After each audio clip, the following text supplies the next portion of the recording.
আমার আজকের ভিডিওটা আমার কিছু আপুদের প্রশ্নের উত্তর নিয়ে। আশা করি আজকের ভিডিওর মধ্যে সবাই প্রশ্নের উত্তরগুলো পেয়ে যাবে। কারো কোনো প্রশ্ন থাকবে না। হ্যাঁ, হয়তো আমি তোমাদের মতো করে গুছিয়ে কথা বলতে পারি না। হয়তো তোমাদের ভিডিওর মতোই আমার ভিডিওতে কোনো দামি কোনো কিছুই জিনিস নাই। তোমরা হয়তো অনেক দামি দামি জিনিস দেখাইতে পারো, তারপরও আলহামদুলিল্লাহ আল্লাহ আমাকে যেভাবে রেখেছে ওইভাবে আমি অনেক ভালো আছি আলহামদুলিল্লাহ। তোমাদের যদি আমার ভিডিওগুলো ভালো লাগে তাহলে এভাবে ভালোবাসা দিয়ে আমার পাশে সবাই থেকে যেতে পারো।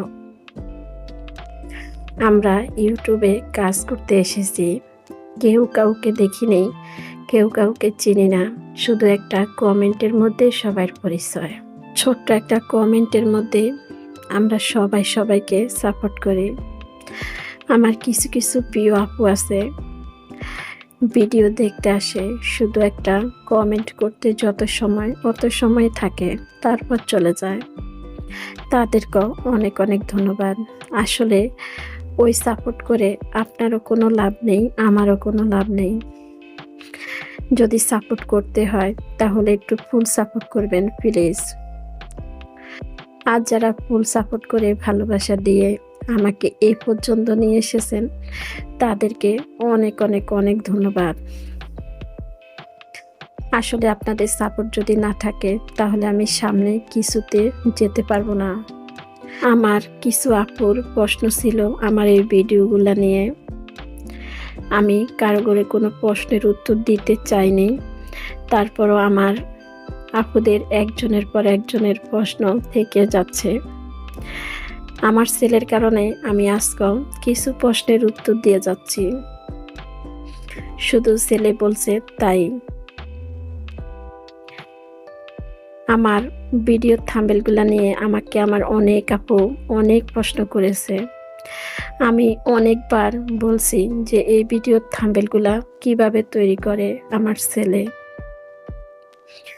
আমি যখন ভিডিও যেভাবে করি ওইভাবে থেকে একটা ছবি নিই, ওই ছবি দিয়ে আমার ছেলে থাম্বনেলগুলো তৈরি করে। এই ভিডিওগুলো নিয়ে আপনাদের অনেক প্রশ্ন। আসলে আমি বুঝতে পারিনি ভিডিওর মধ্যে কোনো কিছু চেঞ্জ করা যাবে না, সব কিছু একই রকম থাকতে হবে, তাহলে আমারও কষ্টটা কম হইতো, তাই না? সব কিছু নামিয়ে ভিডিও করে ধুয়ে সব কিছু আবার গুছিয়ে রাখা, সব কিছুই অনেক কষ্ট। আমরা যারা ভিডিও করি তারা জানি যে একটা ভিডিও করে কত কিছু ময়লা হয়, সব কিছু পরিষ্কার করা, ধুয়ে রাখা, সব কিছু নিয়ে অনেক ঝামেলা। আমরা যারা এক হাতে কাজ করি, যে আমাদের কাজ করে দেওয়ার মধ্যে আর কেউ নেই, আমাদেরটা আমরাই করি, তারা বুঝি যে ভিডিও করতে গিয়ে আমাদের কত কিছু ময়লা করতে হয়। ক্যামেরার সামনে হয়তো আমরা পরিষ্কার একটা প্লেট দেখাই, আর ক্যামেরার পিছনে আমাদের কত কিছু ধুইতে হয়, কত কিছু পরিষ্কার করতে হয়, ওটা আমরা যারা ভিডিও করি তারাই জানি। আসলে পরিপাটি কিছু গুছিয়ে দেখা ওটা সবাই পছন্দ করে, এর পিছনে কি হয় ওটা আমরা কেউ দেখতে চাই না। এটাই হয়েছে দুনিয়ার নিয়ম। আর ভিডিওতে কিছু পরিবর্তন হয়ে গেলে ওটাই মানুষের হয়ে যাবে, এটা একদম মানুষের ভুল ধারণা। আমি যদি মানুষেরটা নিয়ে আসি আপলোড দিই, ইউটিউব কিন্তু আমাকে ছেড়ে দিবে না। আপনি যদিও না দেখেন ইউটিউব কিন্তু সব ফলো করে। আপনি কোত্থেকে কী নিয়ে আসতেছেন, কিভাবে আপলোড দিতেছেন, আপনাকে সাথে সাথে ইউটিউব বুঝিয়ে দিবে। ইউটিউব তো প্রতিনিয়ত সব কিছুই ফলো করে। আপনি এখানে কাজ করবেন, ইউটিউব আপনাকে ফলো করবে না তা কিন্তু একদমই নয়। আর চাইলে যে মানুষের ভিডিও নিয়ে এসে আপলোড করে দেওয়া যায় তা কিন্তু একদমই নয়। দেখি আপনি পারেন কিনা মানুষের ভিডিও নিয়ে এসে আপলোড দিতে। আমাকে অনেক সময় অনেক আপু অনেক কথা বলে, আমি সব প্রশ্নের উত্তর দিই না। প্রশ্নের উত্তর দিই না, ভেবে নেবেন না যে আপনাদের সব কথা আমি মেনে নিয়েছি। আসলে সবসময় সব কিছু মেনে নেওয়া যায় না। আমি আজকে অনেক কথাই শেয়ার করলাম। আশা করি আজকের পর থেকে আপনাদের কোনো প্রশ্ন থাকবে না। আমি জানি আমার কিছু কিছু আপু আছে শুধু একটা কমেন্ট করে চলে গেছে, পরে আমাকে একটার পর একটা প্রশ্ন করতে থাকবে। আপনাদেরকে অসংখ্য ধন্যবাদ, এভাবে সাপোর্ট করে আমার পাশে থেকে যাবেন। সব কিছুর পরও অনেক অনেক অনেক ধন্যবাদ, অনেক দোয়া, অনেক ভালোবাসা রইল আমার ছেলের জন্য। আমার ছেলের কারণে আমার এই ইউটিউবে আসা, ইউটিউবে আমার রান্নাগুলো আপনাদের মাঝে শেয়ার করা। আপনারা সবাই দোয়া করবেন আমার ছেলের জন্য, আল্লাহ যেন তাকে একজন ভালো মানুষ তৈরি করে। ছেলের কারণে এই ইউটিউবে আসি, এখানে ভিডিও আপলোড দিই। ছেলের পাশাপাশি আমার মেয়েও অনেক সাপোর্ট করে আমাকে।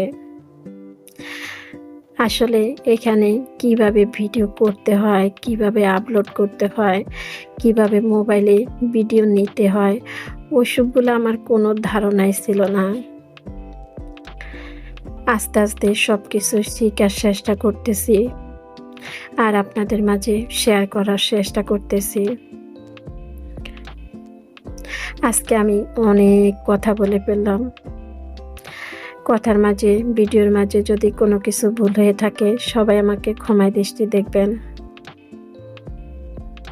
আজকে আমি ডাল পুরি তৈরি করে নিলাম, অনেকগুলা পুরি তৈরি করে নিলাম। কিছু পুরি ভাজবো, যাদের ঘরে বাচ্চা আছে তাদের কিন্তু নাস্তা থাকতেই হবে। আর কিছু পুরি সংরক্ষণ করে রেখে দিব। পুরিগুলা হালকা একটু ভেজে রেখে দিব তেল ছাড়া। খাওয়ার সময় নামিয়ে তেলে ভেজে নিলে হয়ে যাবে। আর পুরিগুলা মাশাআল্লাহ অনেক সুন্দর হয়েছে। দোকান থেকে না নিয়ে এসে বাচ্চাদের জন্য ঘরে এভাবে তৈরি করতে পারেন। আমার ভিডিওগুলো দেখতে দেখতে আমার যে আপু ভাইয়ারা আমার সাথে এই পর্যন্ত চলে এসেছেন, একটা লাইক দিতে ভুলে গেছেন, একটা লাইক দিয়ে দিতে পারেন। আমার ভিডিওগুলো দেখেন, এখন পর্যন্ত আমার চ্যানেলটা সাবস্ক্রাইব করা হয়নি, চাইলে আমার চ্যানেলটা সাবস্ক্রাইব করে রাখতে পারেন। আমি যখন যে ভিডিও ছাড়ব আপনাদের কাছে নোটিফিকেশন চলে যাবে। সময় সুযোগ বুঝে আমার ভিডিওটা দেখে দিতে পারেন। যারা এই কাজটা করেছেন তাদেরকে জানাচ্ছি অসংখ্য অসংখ্য ধন্যবাদ, এভাবে আমাকে সাপোর্ট করার জন্য, এভাবে আমার পাশে থাকার জন্য। আজকের মতো আমি এখানে বিদায় নিচ্ছি। সবাই ভালো থাকবেন, সুস্থ থাকবেন।